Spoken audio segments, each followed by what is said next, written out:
Sobat Damar Jati, tadi kita sudah mendengarkan penjelasan dari Ibu Kade selaku handling guest Desa Coklat Bali. Ya, kita sudah tahu proses produksinya mulai dari pohon coklat hingga menjadi produk coklat yang enak disantap. Ini tadi namanya hot milk coklat.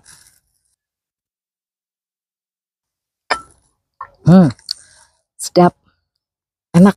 Yuk kita bincang-bincang dengan Bli Alit selaku founder Desa Coklat Bali. Sobat Damar Jati, kali ini kita sudah bersama dengan Bli Alit sebagai founder Desa Coklat Bali. Selamat siang Bli Alit. Selamat siang Mbak. Kengken kabare. Baik. Bli Alit bisa cerita ke para pemirsa nih tentang Desa Coklat Bali, sejarah berdirinya, bagaimana ini Bli? Desa Coklat Bali ini sebetulnya berangkat dari keprihatinan saya sebagai seorang penyuluh pertanian. Jadi saya ini adalah seorang penyuluh pertanian ya, yang kebetulan masih aktif juga, yang sekarang namanya di Balai Penerapan Standarisasi atau Balai Penerapan Standar Instrumen Pertanian. Dulu namanya Balai Pengkajian Teknologi Pertanian ya. Saya bekerja sebagai penyuluh pertanian di situ, artinya saya hampir setiap hari bisa berkomunikasi dengan para petani. Dan ternyata saya merasa tidak memiliki, boleh dikatakan, manfaat ketika itu, karena tujuan saya sebagai seorang penyuluh pertanian, di mana goalnya itu adalah meningkatkan pendapatan dan kesejahteraan petani, termasuk tentunya petani-petani kakao gitu ya.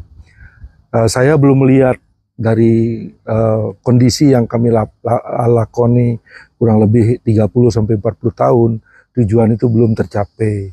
Kemudian setelah saya coba lihat, titik ungkitnya ternyata ada di sektor hilir. Hilirisasi. Iya, hilirisasi ini. Artinya apa? Ketika petani itu berproduksi ini, saya kira hal yang sangat biasa, umum. Barang ada, kemudian berlimpah, harga kemudian pasti akan turun. Dan para pengusaha akan merasa senang ketika harga itu murah. Jadi konsepnya di situ waktu itu adalah konsep jual beli. Ada barang, ada uang. Artinya bargaining position petani itu begitu lemah ya di saat itu. Nah, kendalanya ada di mana? Salah satu adalah di mana kemampuan petani untuk melakukan hilirisasi itu hampir tidak ada. Dia hanya bergerak di hulu, sedangkan hilirnya dikerjakan oleh pihak lain. Padahal sebetulnya potensi yang ada itu ada di tingkat petani. Mereka punya sumber daya manusia, mereka punya sumber daya alam, mereka bisa mengerjakan sesuatu. Tetapi ketika berpindah ke hilir, dia tidak punya akses apa-apa di situ. Oleh karena itulah saya melihat titik ungkit dari persoalan ini ada di hilir. Oleh karena itu saya mendirikan sebuah unit usaha yang sebelumnya bukan Desa Coklat Bali, tapi saya punya kegiatan proses produksi coklatnya. Bagaimana kami memproses biji kakao menjadi coklat untuk siap konsumsi. Dari situ awal mulanya, karena saya ingin memutus mata rantai di tingkat lapangan supaya petani itu bisa langsung menjual produk yang mereka hasilkan ke dunia usaha atau dalam proses pengolahan di hilirnya, sehingga mata rantainya pindah, berterpotong, kemudian petani bisa mendapatkan harga yang lebih baik. Itu sebetulnya konsep awal. Sehingga kami melakukan kolaborasi kerjasama dengan para petani dengan konsep yang pada saat itu saya sebut saling membutuhkan dan tumbuh bersama. Ya, kalau saya boleh singkat itu sebetulnya namanya NEOGT. NEOGT, need each other and grow together. Oh, itu singkatannya. Ya, dengan moto kami, senyum petani kakao adalah senyum cau coklat Bali. Atau sebaliknya, senyum cau coklat adalah senyum petani kakao. Kami bangun itu dan berjalan sehingga kami melakukan banyak kerjasama dengan para petani, dan sedikit melalui sedikit terangkat ketika itu harga biji kakao kurang lebih sekitar 28.000 sampai 30.000 per kilo, dan kami sudah membeli dengan harga 45.000 sampai 50.000. Tetap di atas harga pasar. Jauh di atas harga pasar, tapi kami punya standar. Jadi standarnya adalah biji kakao fermentasi. dan kami fokus di organik. Dan kami bantu para petani untuk mendapatkan sertifikat organik, dan kita sudah punya 3 standar organik, standar Amerika, Eropa, sama Indonesia sendiri.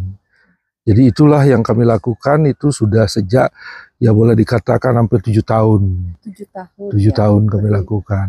Sedangkan Desa Coklat Bali ini itu sebetulnya berangkat dari persoalan COVID yang lalu. Kami buka ini tahun 2020, tepatnya Oktober 2020. Sudah hampir 4 tahun ya? Iya, karena waktu itu orang nggak boleh keluar, ya, pada takut semua kan gitu. Nah, kami gimana caranya?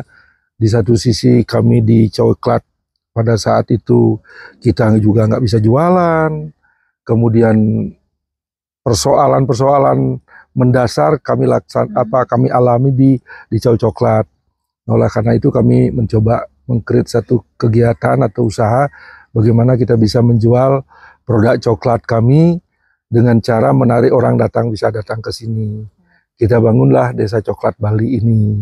Desa Coklat Balinya sudah berumur hampir 4 tahun. Sedangkan Jauh Coklat sudah 7 tahun. Sudah 7 tahun. 7 tahun. Nah, sebelum ada Desa Coklat berarti kegiatan hilirisasinya seperti apa? Itu pengolahan coklat dari biji kakao ke coklat siap konsumsi. Penjualannya, pemasarannya? Kalau pemasarannya kita sampai saat ini kita sudah ekspor. Ada beberapa negara yang kita ekspor seperti Uni Emirat Arab, kemudian Australia. Dulu kita juga sempat cukup lama kita ekspor ke Singapura.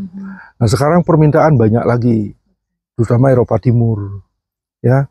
Karena sekarang harga biji kakao mahal sekali. Ya dulu saya bilang harganya sekitar 28-30 ribu, saya beli dengan harga 45, sekarang sudah 150 ribu. Itu harga kakao dunia? Harga kakao dunia sudah naik ini sekarang. Jadi di Indonesia harganya? Mahal sekali, lebih mahal malah. Ya, ini baru saya dikasih tahu ini Pak harganya segini katanya. Ya kita harus jalan juga karena kita punya unit usaha yang setiap hari dia harus kita siapkan bahan bakunya kurang lebih sekitar 300 kilo. Ya kita bisa setiap hari 300 ya, kilo ya. Kita harus proses seperti itu gitu. Dan itu semua disuplai dari coklat yang ada di Indonesia. Sampai saat ini masih kita dari Indonesia, kita belum import ya. Itu kita terakhir ketika ini bulan-bulan yang lalu kita tidak ada biji sama sekali di Bali. Ya terpaksa saya ambil biji dari Medan malah. Ya, nah sekarang kita mau coba untuk lihat dari Bali juga dan mungkin sebagian dari Lampung barangkali ya. Kalau tadi yang diekspor ke Uni Emirat Arab, ke Eropa Timur, itu produknya berupa apa? Apakah sudah permen coklat apa? Ya. Kemasan gitu, ataukah masih berupa? Ya kita ada 2 produk, satu finish good, yang kedua intermediate good. Yang kita kedua-duanya kita ada ekspor. Yang finish good juga ada, artinya produk jadi yang sudah terkemas. Cuman di beberapa ada yang minta dia istilahnya rebranding ya. Jadi dengan merek kita, iya gitu. Kemudian ada juga yang di beberapa seperti sekarang ada Ukraina minta juga banyak ya. Kemudian juga beberapa di Eropa, Spanyol juga minta. Itu yang setengah jadi. Setengah jadi terus di labelin sama mereka. Mereka kita orang Indonesia jalan-jalan ke Eropa beli oleh-oleh buat ya Allah. Di Indonesia kita beli coklat di Eropa, ternyata itu coklatnya dari Bali ya. Kemungkinan besar gitu ya. Karena barang setengah jadi sebetulnya coklatnya hampir coklat sudah jadi. Cuman kan kita bulky, kemasannya bulky, kemasan 1 kilo gitu ya. Mereka proses lagi dibentuk dengan bermacam-macam bentuk ya dan mereknya mereka gitu. Nah saat ini Chow Coklat tadi nama korporatnya apa Pak? Korporasinya? Ini sekarang kan kita melihat perkembangan lebih lanjut, kemudian kita ada beberapa artinya sebetulnya ini berangkat dari pengalaman kita. Setelah kita mendirikan ini kok kita butuh ini, setelah ini kok butuh ini gitu ya. Akhirnya kita bentuk beberapa perusahaan seperti di hulunya kita bentuk sebuah perusahaan PT Perkebunannya, kemudian distribusinya kita bentuk juga. Kemudian prosesinya juga bentuk. Nah setelah itu ini kok banyak pecah perusahaan, akhirnya kita angkat jadikan satu perusahaan di holdingnya. Namanya PT Chow Kasih Investama. PT Chow Kasih Investama. Ini adalah holding. Itu holdingnya. Punya beberapa anak perusahaan, ada berapa? Ada 7 perusahaan. Ada 7 perusahaan ya, di bawah holding. Tapi belum semua jalan. Salah satunya misalnya PT Sekolah Coklat gitu ya. Oh, sudah ada. Ada, kita punya Coklat Institute. Sekolah Ya. itu mendidik sumber daya manusia. Betul. Untuk bidang apa? Mulai dari proses produksi sampai semua bisa. Sekarang kita masih baru menerima semacam training. Kita jual paket trainingnya. Paket training ke mana? Ke sekolah-sekolah atau ke publik, umum. Ya.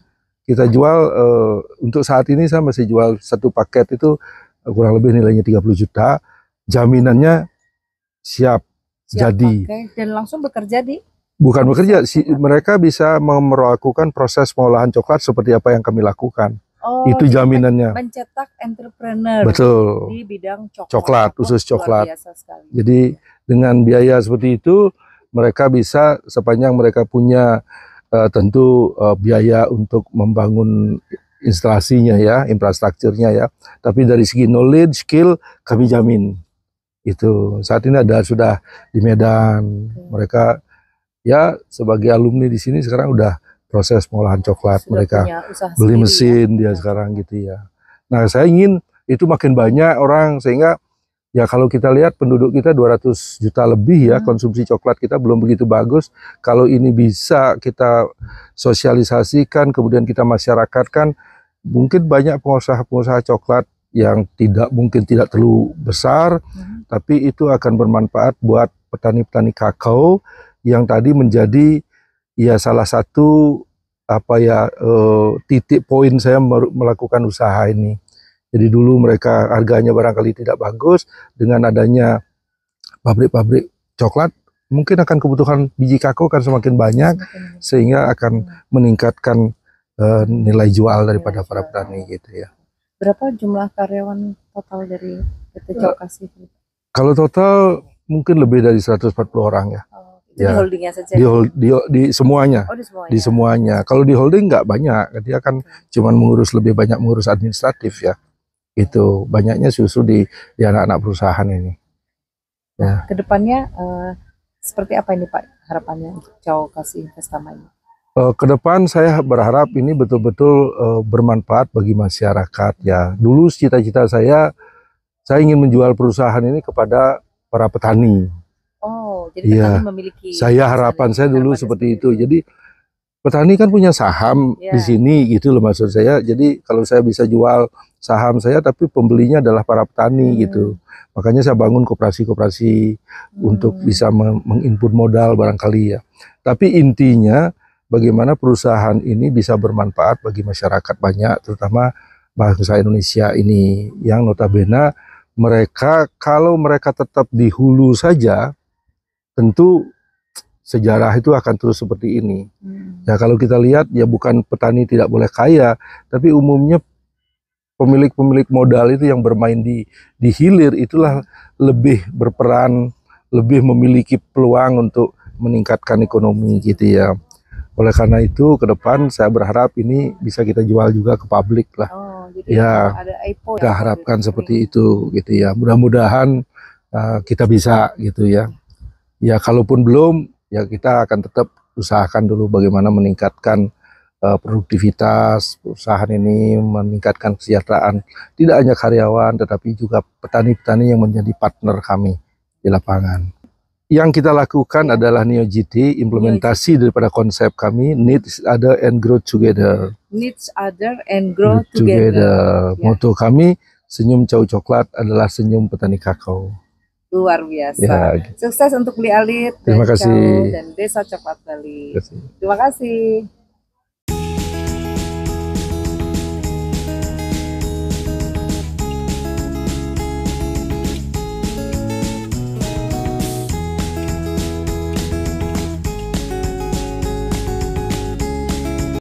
Bu, saya udah belanja semua produknya. Waduh, udah ngeborong ya. Lengkap ada di sini.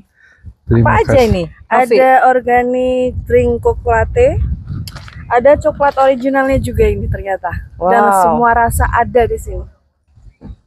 Tuh, ada almond, ada mint, ada keju ya, keju kacang mete ya. Ya, itu dicampur-campur ya yang tadi organik gitu. Ini yang organik. Yang betul-betul dark coklat murni. Ya, itu coklat sehat. Sehat dan enak.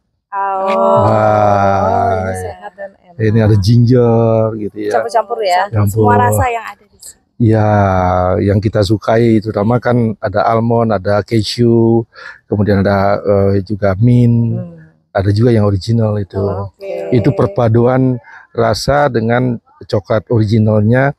Jadi kita sebut namanya couverture coklat. Ya, betul-betul coklat yang murni ya. Jadi ingredientnya real murni. Kita ada di mana-mana sebetulnya. Tidak hanya di Bali. Tidak hanya di Bali, Jakarta ada. Oh ya. Jakarta ada, iya. Bandung ada, Surabaya ada. Oh. Ya, juga ada kita. Kalau di Bali ya hampir semua apa namanya Outlet ada. outlet Oh, iya. untuk oleh-oleh ada. Oh. Bahkan di bandara kita. Kalau yang di kota lain bisa dilihat mana tuh alamat-alamatnya? Di ada di kota website lain ya? ada di web ada. Oh, Kita online juga ada. Oh, di website di Online bawah ini juga, ya. ya. Nanti bisa dilihat Bisa dilihat. alamat-alamat Ya, untuk mendapatkan Coklat. coklat. Oke. bahkan Jakarta itu organik khusus. Khusus Ya, organik. khusus organik. Sobat Damar Jati, demikian bincang-bincang kita dengan Bli Alit selaku founder Chow Coklat dan Desa Coklat Bali. Bli Alit ini luar biasa, telah menerapkan prinsip berkepribadian dalam berkebudayaan. Karena konsep beliau adalah Neo GT, Need Each Other and Grow Together. Saling Saling membutuhkan, membutuhkan dan tumbuh tumbuh bersama. bersama. Senyum Chow Chow Coklat Coklat adalah senyum petani kakao. Matur suksme. Ini Pak sekedar oleh-oleh buat teman-teman di Yayasan Damar Jati tetap sehat. Wow, matur suksme Bli Alit. Terima kasih sudah dikasih oleh-oleh sama Bli Alit untuk teman-teman di Yayasan Damar Jati. Ini coklat sehat ya, organik ya. Ya, jadi tidak bikin gemuk, tapi bikin sehat. Mampu mengusir kolesterol jahat. Ya. Matur suksme Bli Alit, sukses selalu.